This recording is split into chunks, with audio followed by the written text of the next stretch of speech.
everybody, and welcome back to the Concrete Pond. I'm your host, Chip Dynamo. And I'm Jean Claude, Lefleur, Cup champion. Wow, JC, another great week out on the pond last weekend. We had a pretty good turnout, don't you think? We had a very good turnout of players. We had a total of 16 hockey players came out to play hockey. 16 hockey players and 2 goalies. And 2 goalies, yes. And, obviously it's a little bit of work to get ready. You got to blow out the pond. You got to get the leaves out there. But at the end of the day, we had a great time. In fact, it was great to see some return players, as always. But in particular, one, Dr. Mike Alberts. Dr. Alberts is a swishy skater. He's a beautiful gentleman, and he loves to play hockey, and we love to call him in when it's time to play. And let's just say that his nickname has become Doc. And here's why. Doc, you're in! Nurses! Oh, come on, faster. Come on. Oh, geez, come on. Sterilize those Okay. You're in! Well, Doc Alberts is always a good sport, and it's great to have him out there on the pond. And we sure appreciate all he does, too, and that he finds time to come out and enjoy a little time away. It is very nice to see that. Dr. Alberts, Michael as we call him back in the day, was always a good gentleman, and he's become a helper of all kinds of people, and he loves to play hockey, and it's fun to have him out. It is a lot of fun. And, the temperatures are starting to drop a little bit, JC, and we noticed that this weekend. It was a little chilly out there on the pond, and for that, I'd say a few lessons were learned.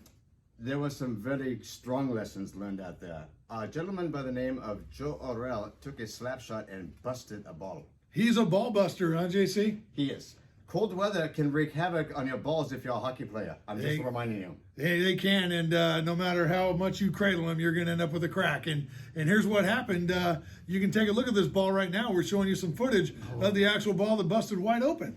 It's crazy the ball could break like that. And then it was brought to my attention from Chip. He says, hey, where is that ball that Dickie left? And you recall, my cousin, Dickie Rogers, when he was in town, he introduced us to a new ball. And it was none other than a pickleball. And that pickleball was wrapped with what, JC? It was wrapped with love and wrapped with something on the inside, because I'm going to tell you, we have the samples here. This was our ball. This was the Dickie pickleball. His ball a little bit bigger than us. Slightly. Yes. Slightly larger. But most notable is this is stuffed with some shopping bags. In fact, 3 is the count that Dickie said. That's the formula. So there's 3 bags stuffed in this ball. We tried it. It played wonderfully, and we decided to give it its own special name.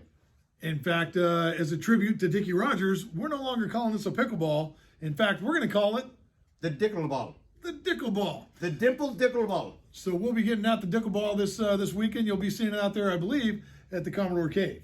Yes, the weather is supposed to be a little bit rainy, so we're not be able to play at the pond, which means we will play at the Commodore Cave, also known as the Brick. House. Yes. She's mighty. Gonna let it all hang out there. It'll all be hanging out, yes. Now, speaking of hanging out, this week I had an opportunity to hang out with one of NHL's greatest legends. In fact, because he is the NHL's oldest rookie. At 38 years old, he played in his first rookie games in the NHL for the St. Louis Blues. But you know him as number 26 in the Buckaroo program, number 1 in your hearts, none other than the Mad Dog himself, Connie Madigan. Connie Madigan was one of my favorite hockey players when I was a kid, when I went to the Buckaroo games with my Uncle Jack back in the day. And he was a ferocious defenseman. He was ferocious, and that ferocity, is that what you would call it? I'd call it ferocity. Okay, ferocity earned him the 89th ranking right now in terms of penalty minutes in the IHL. Yes. He knew how to get penalty minutes like Gretzky knew how to get goals. Well, here's the thing, too. A lot of folks out there, a lot of the viewers grew up in Paha, and back in the day, the Buckaroos obviously taught the camps. And Connie Madigan was part of that effort. Connie Madigan was so generous hanging out, and we talked a little bit about the concrete pond and the efforts there. And here's what Connie had to say about joining us out on the pond. What do you think about these old boys out here playing street hockey on Saturdays? Oh, that's something. Yeah. You have any interest in coming out and hitting it with us? I don't think so. All right, thanks for stopping by. Well, needless to say, Mad Dog made it pretty clear. I don't think he'll be making it out to the concrete pond anytime soon, JC. It appears to me that there's not enough aggressive play out there for Connie. Well, he's got his own opinions about the aggressiveness of the league going on and how people are pulling back from some of the contact in the game. Well, Connie was known for his aggressiveness and his ferocity out there on the pond. And his spot in Slapshot, where you can see Connie waving to the fans, if you haven't seen that movie in a while. But the Mad Dog was out there on the ice for Slapshot. Check him out soon. Now, while he was here, I got to say how gracious, how generous he was In fact, I asked him, I explained that we had retired a stick from the pond, and I said, it would really do us a great honor if you'd be willing to sign that stick. And you know exactly what he did, JC. He did, because he is a lover of the game.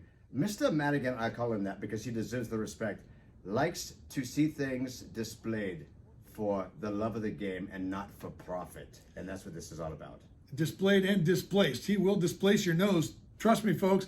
I was scared of him when I was 10 years old. I'm scared of him today. He's a great man. Much respect. And thanks again, Connie Mad Dog Madigan. We appreciate you signing the stick for us and appreciate you stopping by and saying hi to everybody. Very much so, yes. And remember, if you do come out, Connie, you know that if you don't got a stick, what do you know?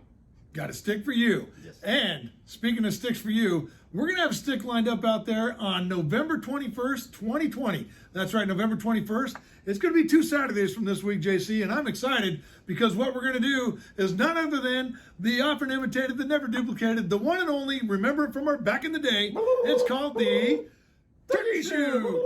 That's right, we're going to do a turkey shoot out there. We're going to give away some frozen turkeys to anybody who can put the puck in the hole. So be prepared to participate in the turkey shoot. It will be free. We'll have a few frozen turkeys, and maybe you'll be able to take one home to your family. Come in with your bird's eye view on, or turkey eye view on, if you know what I mean. We'll have it set up, ready to go.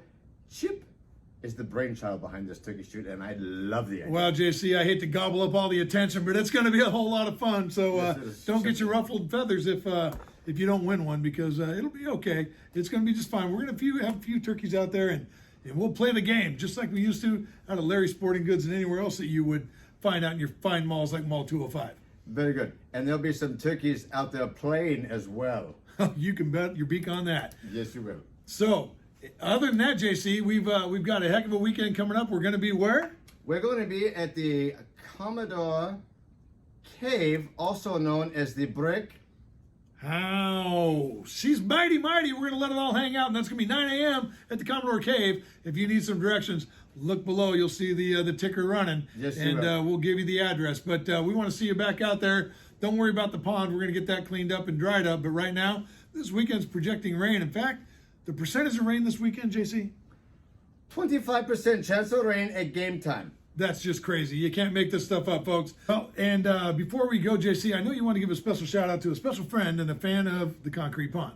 Yes, I'd like to say hello to my very special friend who lives in Spain. Her name is Melaine Comstock. Hello to you, Melaine.